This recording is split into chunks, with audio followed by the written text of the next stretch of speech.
With the new generation of Velux roof windows, we've made installation even easier. This video is a guide to the complete installation of a Velux roof window installed at recessed installation height on a tiled roof. Today, we'll be installing a GGL MK043070 Pine Center Pivot roof window with an EDJ MK042000 flashing, which includes a BDX insulation collar and a BFX underfelt collar. We will also use a BBX vapor barrier. The first difference you'll notice when installing new generation Velux roof windows is that the method of opening the box has changed. To open the box, simply lay it flat on the floor, depress the tabs and pull the flaps loose. These are then folded back and the box can be flattened down and used as a solid base to work from. Once you've opened the box, you'll notice a few other changes. The window box now only contains the installation brackets, which can be found in a pack at the base of the window, and the hood section, which is contained in a box at the top of the window. The cover parts, which were previously supplied with the window, are now supplied with a flashing kit, so that you'll have them when you need them. Also, the Part 5 flashing parts are now pre-installed on the window. The installation instructions have also changed. These now offer alternatives depending on the color-coded square found on your Velux flashing kit. They also feature QR codes to link you to useful installation videos. As we are using an EDJ flashing, which has a blue-colored square, we will follow the instructions on the blue section of the fitting guide. The next stage is to remove the sash from the frame for ease of handling. The method for carrying this out has also been improved. Firstly, stand the window upright and remove the wedge-shaped polystyrene blocks, which can be discarded. Next, engage the control bar by pushing it upwards and inwards until it clicks into place. The sash can now be opened, and the polystyrene blocks on the face of the control bar should be removed, turned around, and placed on the bridge piece at the top of the sash for protection. Now, fully rotate the sash and rest the window on the polystyrene blocks, with the frame at an angle. The buttons on the hinges should now be depressed to disengage the sash from the frame, and the frame lowered onto the ground. The sash can now be left in a safe place until we need it later. Next, the opening for the window should be established to the correct size. The width of the opening should be between 50 and 60 mm greater than the width of the window itself. In order to work out the height and position of the opening, the top edge of the lower installation batten should be positioned 140 mm above the first course of tiles below the window, leveled and fixed in place. Measure upwards from this batten a distance the height of the window plus 145 mm to find the location of the upper installation batten. Fix the upper batten, ensuring that both battens overhang the width of the opening by the required amount. When installed, the bottom of the window will sit 90 mm above the lower installation batten. Infill battens should be installed at the sides of the opening, top and bottom, as this is where the brackets will rest. Excess felt should now be trimmed back and fixed in place over the surrounding timbers to provide additional waterproofing. Now we'll open the flashing box using the tear-off strips. This box also contains our BDX insulation collar. The instructions for the flashing box can now be referred to for the remainder of the installation. We'll now assemble the insulation collar. The corners clip together as shown. Then it's lifted into position, tight to the top of the opening, ready for the frame to be installed.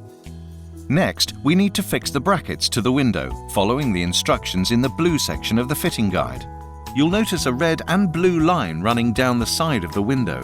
These indicate where the brackets should be fitted, dependent on the color code of the flashing that you're using. With our EDJ flashing, the bracket should be fitted at the blue line level. As we can see from the instructions, in blue line installations, the brackets are fitted to the sides of the window at the top and bottom. The pre-drilled pilot holes will help you position the brackets correctly. These are now fitted using the screws supplied in the bracket box. Self-adhesive foam gaskets from the flashing box are fitted to the sides and top of the window. The frame of the window is now lifted into position, ready to be fixed in place. Firstly, we will fully fix the bottom brackets of the window with a 30mm and 80mm screw in each bracket, making sure that the 80mm screws are drilled through the batten and counterbatten, if the roof has one, into the rafter. At the top of the window, a 30mm screw is used in one of the horizontal slotted screw holes, but left 10mm proud. The Part 5 flashing parts can be removed at this stage if you find it makes it easier for you to take the sash in and out of the frame. These are unclipped using the plastic fixing on the underside of the cover part. Replace the sash into the frame by lining up the curved hinge pieces of the sash with the corresponding slots on the frame. Carefully look at the space between the sash and frame at the sides of the window. If the space is larger at the top than the bottom on one side, a fine adjustment can be made with a crowbar on the outer edge of the frame to square the window up and bring it into line. Next, open the window and look at the opening at the bottom between the sash and frame. This should be even the whole way across. If it's not, the black wedge supplied in the flashing box can be used on the top bracket opposite the side on which the opening is wider to prop it up slightly and even the opening between the sash and frame. Once all required adjustments have been made, the sash can be removed from the frame again by depressing the hinge buttons to disengage. Now fix the upper brackets by fully fixing the 30mm screws and adding 80mm screws through the battens to the rafters. We are now ready to fit the BFX underfelt collar, which is also found in the flashing box. The first stage is to mark the position of the transverse drainage gutter. Place it at an angle to allow for adequate runoff of any water that might run down the roofing felt, for instance, from broken tiles above. Once the position is marked, if the roof is counterbattened, remove a section of the counterbatten so that the gutter can be fixed to the rafter. If the roof is not counterbattened, simply skip this step. Next, cut a flap in the felt, which can later be laid into the gutter. The supplied sealant can be used to protect the sides of the flap. The BFX collar is now positioned around the frame of the window. The end with more projecting material is positioned at the top. Remove the plastic covers from the strips of sealant on the collar and foam strips and fix it to the edges of the window frame, dressing the corner flaps as described in the instructions. Now staple the collar around the battens to dress it snugly to the roof structure. Cuts can be made at the bottom of the collar to dress it around counterbattens if you have them. At the top of the window, fix the gutter in place and fold the underfelt collar over and into it. Cut off any excess, then dress the flap in the roofing felt into the gutter and secure it into place using the clips supplied. Now we're ready to start fitting the flashing kit. Some of the parts previously supplied with the window, such as parts 2 and 4, are now supplied with the flashing kit. Profile tiles, such as those used on this installation, should be chamfered below the window to allow the bottom apron of the flashing to sit neatly and water to run off.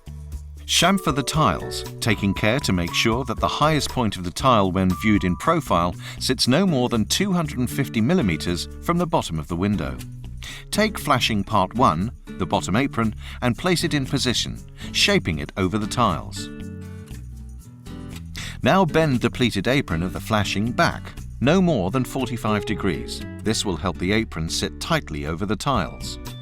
Place the apron back in position and fix in place by screwing down part 2, making sure to also fix it to the sides of the frame. Part 3, the side flashing parts, onto which the tiles sit, are slid into place and fixed with tabs.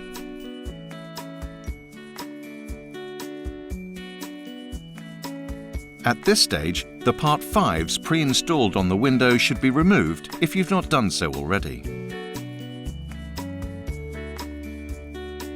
Part 4, the side frame covers, are now placed in position and clicked into place.